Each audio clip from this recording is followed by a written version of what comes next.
Women's Football World Cup is rounding to a grand climax, and not just because of Jamaica's fairy tale run, but overall, the technical and tactical improvements in the women's game have been shocking.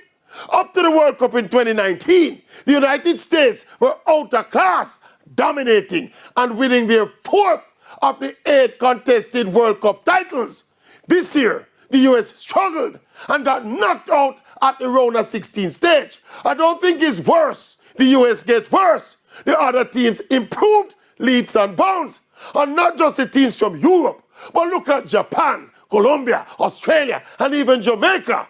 More countries have become serious about women's football, and importantly, FIFA ensures mandatory investment in the women's game by all member nations. And that is what is manifesting itself in today's women's game.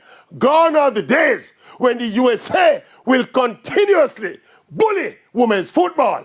By what has happened in this World Cup, Europe, with its bullish football culture and big club structure, is slowly but surely taking charge of the women's game. You feel the same?